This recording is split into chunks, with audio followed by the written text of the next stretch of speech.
Hello दोस्तों, मेरे channel पर आप सभी का बहुत बहुत स्वागत है। आज मैं आपके साथ बहुत ही महत्वपूर्ण टॉपिक पर ड्राफ्टिंग के बारे में बताने जा रहा हूँ कि गैप सर्टिफिकेट कैसे बनाएं। अक्सर देखते हैं कि हम कोई विद्यालय में प्रवेश लेते हैं और बीच में गैप हो जाता है हमारा, तो हमें गैप सर्टिफिकेट की आवश्यकता होती है। तो इसी महत्वपूर्ण बिंदु को ध्यान में रखते हुए मैं गैप सर्टिफिकेट के बारे में आपको शपथ पत्र की ड्राफ्टिंग बताऊंगा। तो सबसे पहले मैं आपको बता दूं, यहाँ पर आप देख सकते हैं पेज में मैं गैप छोड़ा हूँ। गैप इसलिए मैं छोड़ा हूँ क्योंकि स्टाम्प में आप प्रिंट करें तो ऊपर जो है उसका अ, जो लोगो रहता है रुपए का वो ऊपर आ जाए। तो यहाँ पर सबसे पहले हम मैं के आगे अपना नाम लिख लेंगे। अगर आप अपना गैप सर्टिफिकेट बना रहे हो तो अपना नाम, अगर आपका पुत्र अगर 18 साल से छोटा है तो भी आप ये गैप सर्टिफिकेट अपने नाम से ही बनवाएंगे। तो यहाँ पर आप अपना नाम लिख लीजिए। जैसे मान लीजिए कि आप अपने पुत्र का देना चाहते हैं, आपका पुत्र 10वीं पास किया है, 11वीं में आया, यानी 10वीं के बाद आप पुत्र का मान लीजिए कि गैप हो गया है। तो यहाँ पर आप अपना नाम लिख लेंगे। अपना नाम लिख के अपना उम्र लिखेंगे यहाँ पर, जो भी उम्र हो। मान लीजिए 45 वर्ष है, 45 कर दिए। यहाँ पर आप पिता का नाम डाल लीजिए, फिल कर लेंगे। तो यहाँ पर पिता का नाम आप लिख के यहाँ पर निवासी लिख लीजिए, जो भी गांव है, थाना। गांव के बाद थाना डाल देंगे यहाँ।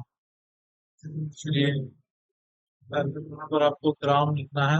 अगर शहर में लिखते हैं, शहर में रहते हैं, डायरेक्ट शहर का नाम लिख देंगे। ग्राम लिखने के बाद यहाँ पर थाना आपको लिखना है। इसके बाद पोस्ट लिख सकते हैं। इसके बाद आप तहसील लिखेंगे, जो भी तहसील हो आपका। इसके बाद जिला जहाँ रहते हैं वहाँ का। और इसके बाद आप राज्य लिख देंगे, जो भी आप लिखते थे तो मदद लिख देंगे। फिर इसके बाद आपको लिखना सपूर्वक निम्नलिखित पसंद करता हूँ।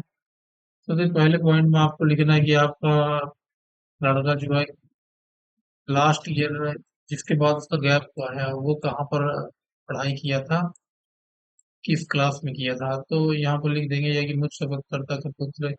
आप नाम डाल दीजिए, लेकिन मैं विजय कुमार लिख देता हूँ, विजय कुमार पिता आप लिख देंगे। अपना जो नाम रहेगा पिता का वो लिख देंगे। उसके बाद शैक्षणिक सत्र जिसके बाद गैप हुआ तो उसका डालेंगे। जैसे मैं 2024-25 के बाद गैप हुआ है तो 24-25 लिखा। अगर आपका 20-21 में हुआ है, यानी आपका पुत्र 2020 में पास किया है, तो 19-20 शैक्षणिक सत्र चलेगा, तो 19-20 यहाँ पर आप लिखेंगे। इसके बाद आपको लिखना है शैक्षणिक सत्र में आपका कोई सी बोर्ड हो, एमपी बोर्ड, एमपी बोर्ड या कुछ सीबीएसई हो, तो द्वारा संचालित संचालित कक्षा 10वीं लिख दिया। 10वीं के बाद मैं यहाँ पर गैप बना रहा हूँ इसलिए कि परीक्षा। इसके बाद यहाँ पर स्कूल का नाम लिख देंगे। इस स्कूल से नियमित छात्र के रूप में अध्ययन कर, यानी जिस स्कूल से आपका लड़का पढ़ाई करके उत्तीर्ण किया है इसके बारे में लिखना है। तो यहाँ स्कूल लिख के, और यहाँ पर जिस डिवीजन में उत्तीर्ण किया है, मान लीजिए हम बात कर रहे थे 10वीं के बाद की गैप, तो यहाँ आप 10वीं जो भी डिवीजन में उत्तीर्ण हुआ हो इसको लिख देंगे। प्रथम या द्वितीय में उत्तीर्ण किया जिसका अनुक्रमांक अनुक्रमांक रहता है उसको आप फिल कर देंगे यहाँ। दूसरा पॉइंट आपको लिखना है यह कि मुझ शपथकर्ता का पुत्र पुत्र का नाम लिख लेंगे यहाँ पर, विजय कुमार। इसमें